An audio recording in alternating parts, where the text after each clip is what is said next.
3, Pastor, ano? 1, 2, 3. Start. Isang mapagpalang gabi po sa bawat isa sa atin, Luzon, Visayas, at Mindanao, Baguio City, Dagupan, Tarlac, at Bulacan, at sa mga iba pong lugar ng Luzon at ang ating pong bansang Pilipinas. Magandang gabi po sa ating lahat. Pagpalain po kayo ng ating Panginoon. At muli po, sa inyo ang ating programang Pamana. Ito po ay mapapakinggan dito lamang po sa ating himpilang CYCG Station Manila, Philippines sa pamamagitan po ng Lord Jesus Christ Lifeline Church, Baguio City. Ang programang ito ay naririnig tuwing gabi ng Tuesday, Thursday, and Saturday sa pamamagitan ng mga lingkod ng ating pong Panginoong Diyos na Kanya pong ginagamit. Hallelujah! Pagpalain po tayong lahat ng ating Panginoon. At sa ngayon po ay nakakaranas po tayo ng bagyo, pero mapalad po tayo dahil hindi katulad ng ibang lugar na sila ay dinadaanan ng matinding ulan ngayon dahil po sa bagyo. Hallelujah! Mapalad po tayo dahil umaambon-ambon lang ang ating mundo. Yan, o ang ating lugar. So, pagpalain tayong lahat ng ating Panginoon, pero kahit walang ulan po, kailangan po na ingat-ingat pa rin po tayo. Hallelujah! Lalo po kung tayo ay lumalabas, pumupunta sa mga iba't ibang lugar dito po sa Baguio City. Hallelujah! At muli po, ito ang inyong kasama, ang inyong kaibigan, ang lingkod ng Panginoon na maghahatid sa inyo ng salita ng Panginoong Diyos. Walang iba kundi si Pastor Brian Agustin po. Sana samahan po ninyo ako muli sa pagbubulay, pag-aaral ng salita ng ating pong Panginoon. At meron din po kaming programa sa online. Ito po ay gabi-gabi mula Lunes hanggang Biyernes. Ito po ay mag-uumpisa ng 7:50 p.m. ng gabi. Hallelujah! Ito po ay PNP o Pamilya ng ating Panginoon sa pamamagitan po ni Head Pastor Nelson Serrano Ferrer. Hallelujah! At hanapin nyo lang po ang Lord Jesus Christ Temporary Online Service. Doon po ninyo mapapakinggan ang programang Pamilya o PNP. Hallelujah! At meron din po kaming programa sa DWLY FM radio station dito po sa Baguio City. Ang programang ito ay Daloy Buhay mula Huwebes at Linggo. Ang oras pong ito ay 6:30 p.m. ng gabi hanggang 7 p.m. Hallelujah! At meron din po kaming programa sa DWLY pa rin mula Saturday. Hallelujah! Ito po ay mag-umpisa ng 6 p.m. to 7 p.m. Ito po ay Holy Ghost and Word Power. Ito po ay programa ng Panginoon. Hallelujah! Hallelujah! At meron din po kaming Bible study worship doon po sa La Trinidad, Benguet ng Wednesday alas 9 ng umaga hanggang alas 10 po yun. Hallelujah! Pagpalain po kayo ng Panginoon at sana po makadalo po kayo sa mga gawain po na yan. At meron din po kaming prayer meeting every Monday mula alas 10 hanggang alas 11 ng umaga. Hallelujah. At meron din po kaming prayer support group o PSG every month. Ito po ay pumupunta po kami sa mga bahay po ng mga kapatiran. Kung sino po ang mag-i-invite po sa amin, pupuntahan po namin. Yun po ang aming trabaho dahil kami po ay backbone kami ng Lord Jesus Christ Lifeline Church, Baguio City. Hallelujah. Hallelujah. At sana po suportahan po natin ang gawain po ng Panginoon. Hallelujah. At magandang gabi po kay Pastor Nelson Ferrer. Ganon din po ang kanyang may bahay kay Doktora Elisa Ferrer at sa kanilang dalawang anak, si Pastora Moraya at ganon din po kay Sister Judah. Pagpalain po kayo ng Panginoon. Magandang gabi rin kay Nanay Estrella Ramos, Brother Samboy, Brother Daniel at Sister Lynn. Ganon din po kay Brother Mike. Pagpalain kayo ng Panginoon. Magandang gabi rin kay Brother Elmo Domangas, Sister Jenny, Sister Syra, Desiree at sa inyong nanay. Ganon din po kay Christian. Pagpalain kayo ng Panginoon. Magandang gabi rin kay Pastor J.R. Carizal, Sister Emily, Jael, Jeriel at Sister Esmin. Ganon din po kay Nanay Milagros. Pagpalain po kayong lahat ng Panginoon. Magandang gabi rin kay Pastor Israel Galvez, Sister Loresa at sa inyong tatlong anak.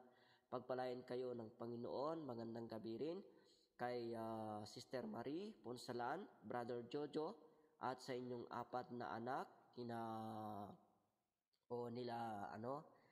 Jones, Joel, Angelica at MG. Pagpalain kayo ng Panginoon.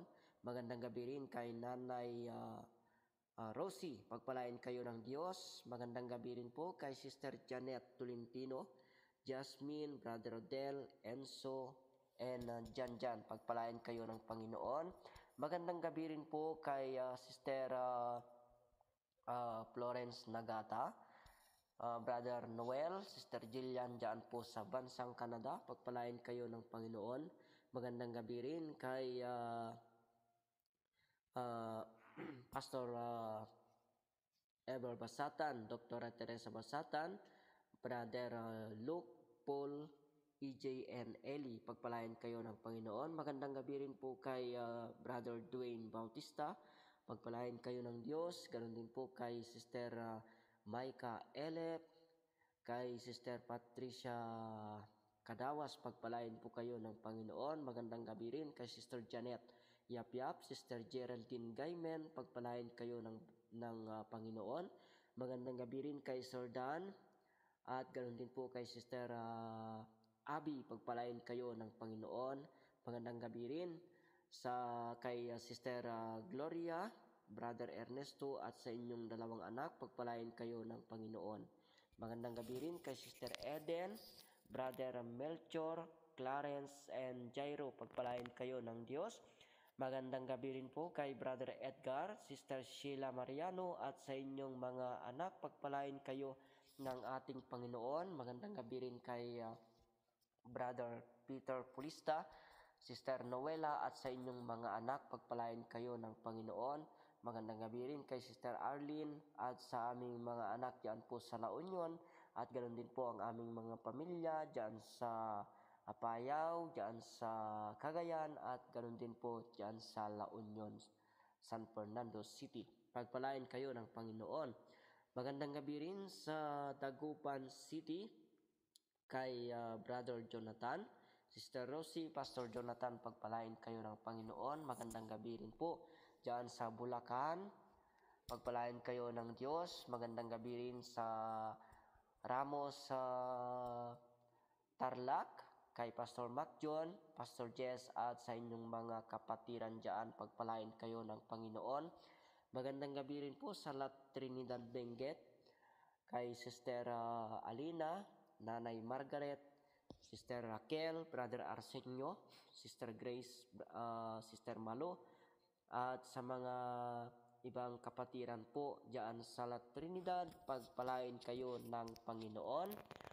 Hallelujah. At sa mga blind po dito po sa Bismarck MPC, Good Care at sa mga ibang massage clinic pa po dito po sa Baguio at ganun din po sa La Trinidad, Benguet. Pagpalain kayong lahat ng ating pong Panginoon. Hallelujah. Ingat-ingat po tayo dahil merong bagyo na ating pong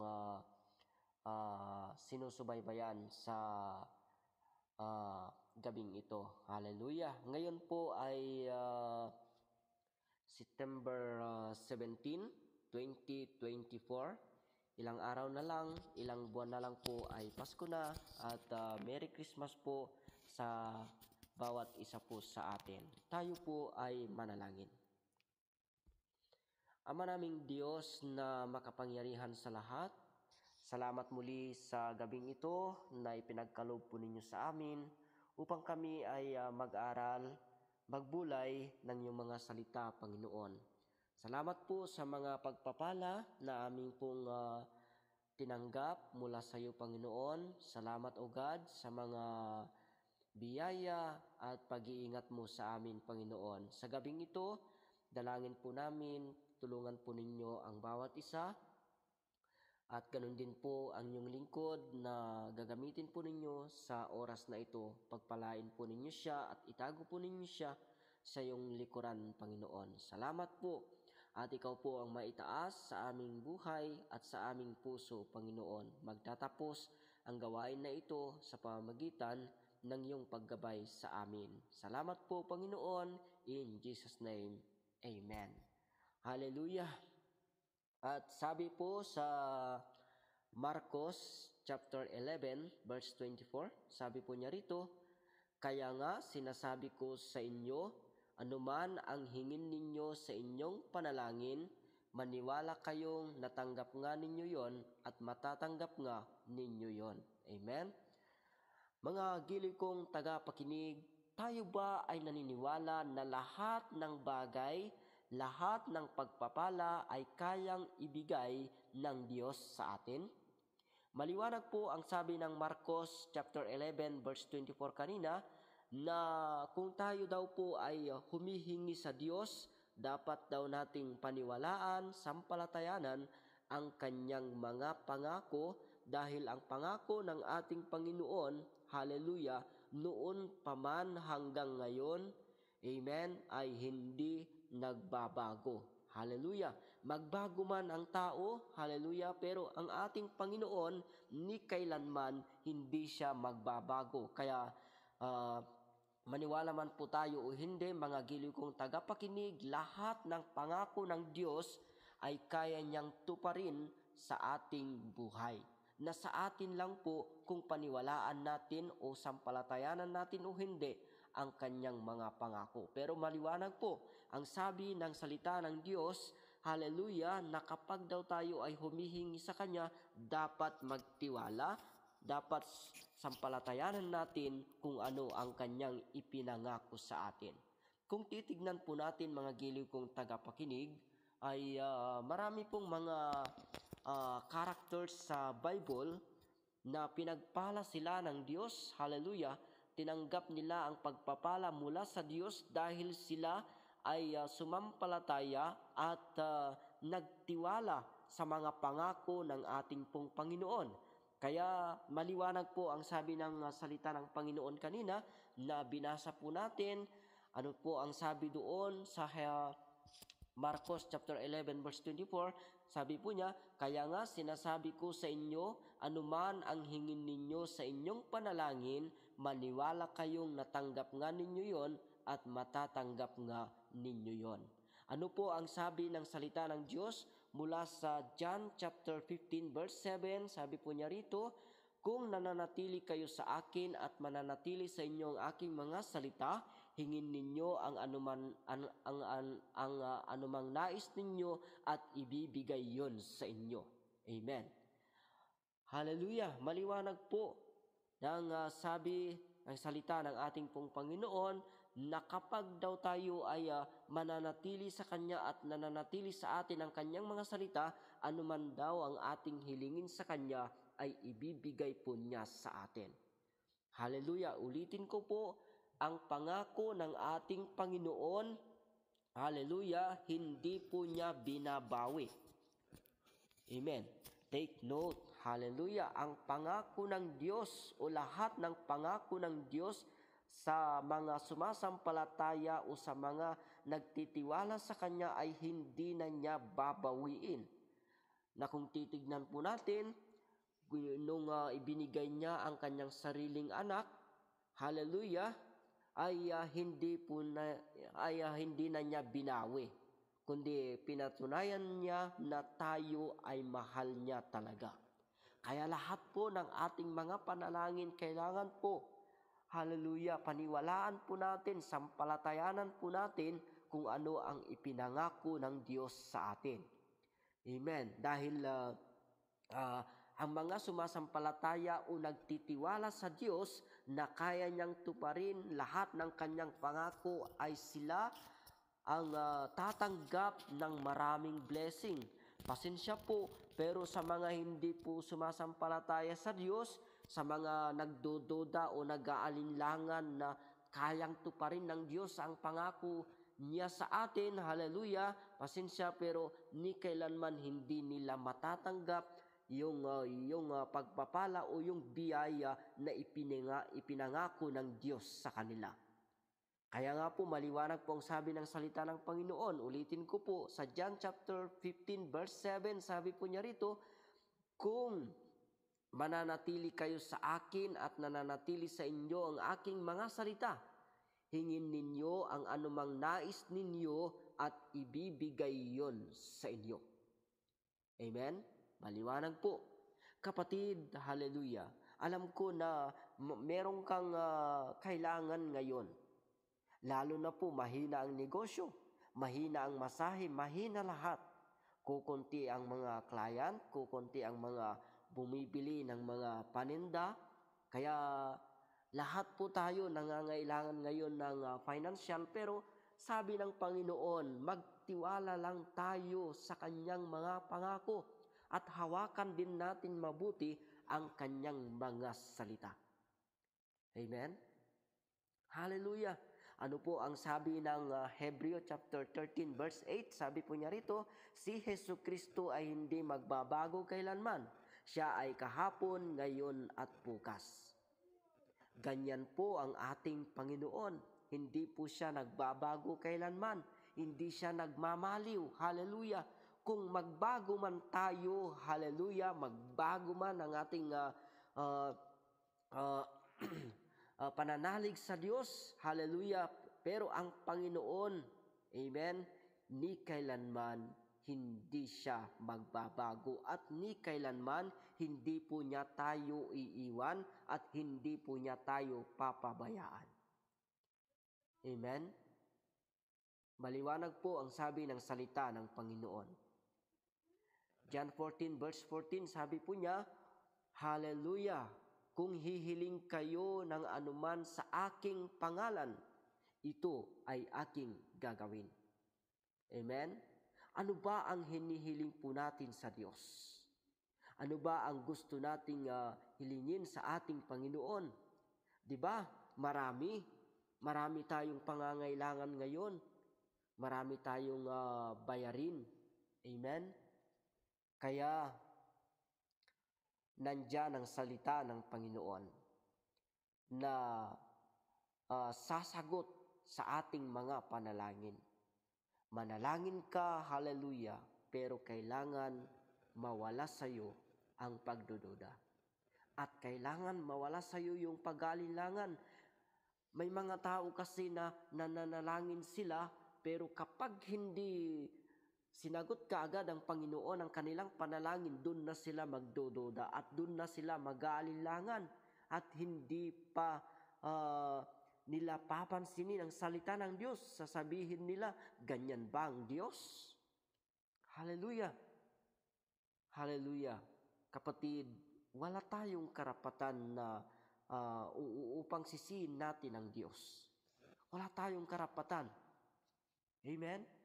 Kundi ang gawin lang po natin kapag tayo ay manalangin sa Diyos, magtiwala, sumampalataya sa Kanyang mga salita. Dahil maliwanag naman po sa mga salita ng Panginoon na binasa po natin, hallelujah, na kung hihiling daw tayo ng anuman sa pangalan ng Diyos, ito ay Kanyang gagawin. Gagawin po niya talaga. Amen? Gagawin niya talaga. Dahil ang Kanyang mga salita, totoo. Amen? Ang Kanyang mga pangako, totoo. Dahil napatunayan po natin, hallelujah, na ang Kanyang mga salita, ang Kanyang mga pangako ay naging totoo sa ating buhay. Kaya anuman ang ating panalangin ngayon, nangangailangan man tayo, lumapit tayo sa Diyos, pero kailangan magtiwala at manatili sa atin ang Kanyang mga salita. Amen? Minsan kasi po, nananalangin ng tao, pero sabi ko nga kanina, kapag hindi sinasagot ang panalangin, doon na po sila magdududa at doon na po sila mag-alinlangan at lalayo na sila sa Panginoon.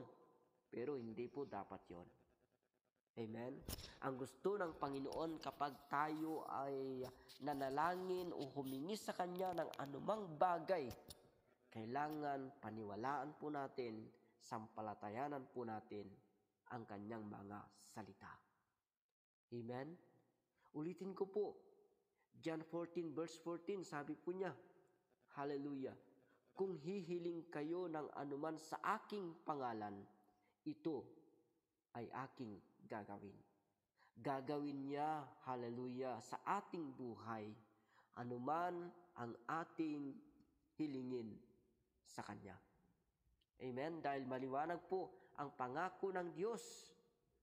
Hallelujah! Maliwanag po ang pangako ng Diyos na lahat ng pagpapala ay kaya niyang ibigay sa atin. Pero minsan nga po, sabi ko nga kanina, humihingi tayo, pero iba naman po ang ating purpose. Amen? Sorry po. Pero may mga tao, humihingi sila sa Diyos, pero iba ang kanilang intensyon, iba ang kanilang purpose. Amen? Bakit ko po nasabi ito? Hallelujah. Sinabi ko ito dahil marami pong mga tao ngayon, hallelujah, nangangailangan sila, yun po ang sabi nila. Kaya humihingi sila sa Diyos. Pero yung hinihingi nila sa Panginoon ay hindi po nila gagamitin ng tama. Hallelujah. Okay, tignan po natin. Sa Santiago, chapter 4, verse 3. Ganito po ang sabi ng salita ng Panginoon. James, chapter 4, verse 3. Sabi po niya, at humingi man kayo, wala rin kayong natatanggap dahil hindi tama ang inyong layunin. Humihingi kayo upang mapagbigyan ang inyong kalayawan. Amen, masakit po. Pero ganyan po kasi ang ginagawa ng mga ibang tao na humihingi sila sa Panginoon ng tulong ng saklolo. Pero kapag dininig ng Diyos o ibinigay ng Diyos ang kanilang hiningis sa Kanya, gagamitin din nila, hallelujah, ng hindi tama. Kapatid, kapag humingi ka sa Panginoon, kailangan maganda ang purpose mo. Kailangan maganda ang intensyon mo. Huwag kang humingi sa Diyos ng anumang bagay, hallelujah, kung ito ay gagamitin mo lang sa walang kabuluhan. Dahil maliwanag po ang sabi ng salita ng Panginoon, hallelujah. Ulitin ko po, James chapter 4 verse 3, sabi po niya rito, hallelujah, at humingi man kayo, wala rin kayong natatanggap dahil hindi tama ang inyong layunin. Humihingi kayo upang mapagbigyan, hallelujah, ang inyong kalayawan. Amen? Ano po ang ginagawa ng mga ibang tao? Pagkatapos na pinayaman sila ng Diyos, hallelujah, ay iba na po ang kanilang ginagawa. Kaya nga, maliwanag na sabi ng Panginoon na humihingi tayo sa Diyos, pero hindi po natin nakakamtan minsan ang ating hinihingi sa Kanya dahil minsan po hindi tama ang ating layunin o hindi tama ang ating purpose o intensyon. Hallelujah! Gusto ng Diyos na kapag humingi ka sa Kanya at ibinigay ito sa iyo, kailangan gamitin mo ito ng tama. Kailangan maganda, mabuti ang intensyon mo. Upang marami pang mga pagpapala ang matatanggap mo mula sa Diyos. Hallelujah!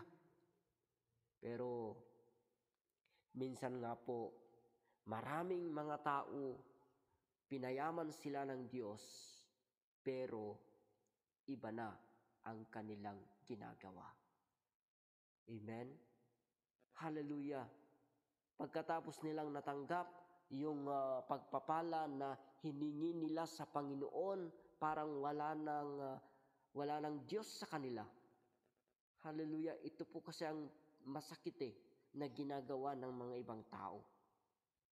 Yumaman sila dahil sa Diyos. Hallelujah! Pero ano ang kanilang ginagawa? Parang wala na sa kanila ang Panginoon. Amen? Hallelujah! Maganda ang purpose ng Diyos. Dahil pinapayaman tayo, hallelujah, binibigyan niya tayo ng maraming pagpapala. Kaya kailangan yung pagpapala, blessing na hinihingi natin sa Kanya o ipinapanalangin sa Kanya, ay gamitin din natin ito sa tama. Amen? Huwag nating kalimutan yung mga blessing, mga pagpapala na ating natatanggap, ating hinihingi sa Kanya. Hallelujah! Ay galing lahat ito sa Panginoon. Amen? Hallelujah! Purihin ang pangalan ng Diyos. Kapatid, sabi ko po kanina, mahina ang negosyo. Mahina ang masahe. Hallelujah! At hindi lang po yan. May bagyo pa na magbibigay na naman ng problema ng mga ibang tao. Magbibigay ang problema natin. Dahil kapag malakas ang ulan, talagang humina ang masahe. Amen? Pero ang ating Panginoon, nakikita niya kung ano ang kailangan natin sa araw-araw nating pamumuhay. At kapag binibigyan tayo ng Diyos ng maraming blessing, maraming pagpapala, kailangan gamitin po natin ito sa tama. At kailangan manatili tayo sa Kanya. At hallelujah, panatiliin natin sa ating buhay ng Kanyang mga salita. Amen? Maliwanag ang sabi ng salita ng Panginoon na binasa po natin kanina, Marcos chapter 11 verse 24. Sabi po niya, kaya nga sinasabi ko sa inyo, anuman ang hingin ninyo sa inyong panalangin, maniwala kayong natanggap nga ninyo yon at matatanggap nga ninyo yon. Amen? Matatanggap natin ang lahat ng pagpapala kung tayo ay mananatili sa Panginoon. Matatanggap natin ang maraming blessing kung tayo ay nananatili na sumampalataya, magtiwala sa Kanya. At ano ang gusto ng Diyos? Panatiliin natin ang Kanyang mga salita sa ating puso at sa ating buhay. At lahat ng pagpapala, lahat ng ating gustong hilingin sa Kanya, maliwanag po ng sabi ng salita ng Panginoon, John 14 verse 14, sabi po niya, kung hihiling kayo ng anumang sa aking pangalan, ito ay aking gagawin. Hallelujah! Maliwanag ang salita ng ating Panginoon, humingi tayo at kailangan sampalatayanan natin, paniwalaan natin ang kanyang mga pangako. Amen. Hallelujah! Dahil ang ating Diyos, ulitin ko, nakikita niya kung ano ang kailangan po natin sa buhay na ito. Amen. Alam ng Diyos kung ano ang pinagdadaanan natin. Kaya alam ng Panginoon, amen, na kung kailangan natin ang financial o hindi. Alam ng Diyos yan. Kaya kapag tayo ay humingi sa Panginoon, kailangan magtiwala at sumampalataya tayo sa kanyang mga salita.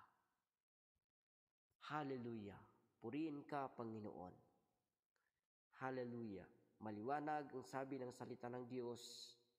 Hebreo 13 verse 8, sabi po niya, si Jesucristo ay hindi magbabago kailanman. Siya ay kahapon, ngayon at bukas. Nasabi ko kanina, magbago ka man, hallelujah, pero ang Diyos ni kailanman, hindi siya magbabago.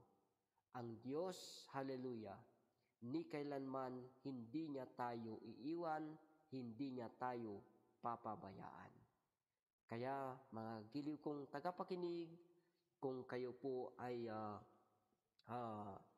nangangailangan ngayon, lalo na po sa financial, lumapit tayo sa Panginoon. Manalangin tayo at paniwalaan natin, sampalatayanan natin ang kanyang mga salita. Hallelujah! Panginoon, salamat muli sa gabing ito na ipinagkaloob mo sa amin upang kami ay makapagbulay, makapag-aral ng iyong mga salita, Panginoon. Salamat, O Diyos, sa mga salita na aming pong pinagbulayan, aming pong pinag-aralan, Panginoon. Ikaw po ang aming Diyos na hindi nagbabago, hindi nagmamaliw kailanman, Panginoon. Kaya sa gabing ito, hinihiling po namin sa banal mong pangalan, pagpalain po ninyo ang bawat trabaho po namin, ang bawat negosyo, hallelujah, at ang bawat tao, Panginoon, na nangangailangan ngayon, O God. Pagpalain mo ang bawat isa sa amin at kami po ay naniniwala na lahat ng aming hinihiling sa iyo, Panginoon, ay kaya mo itong tugunin, O God. Salamat po at ilayo mo kami sa matinding ulan dahil sa bagyo, Panginoon. Ingatan po ninyo ang bawat isa sa amin at ganun din po ang mga malalayong lugar, Panginoon.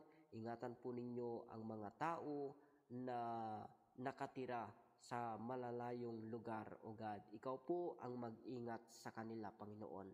Lahat ng mga nakakaramdam ng sakit, Panginoon, pagalingin po ninyo sila, O God. Hallelujah!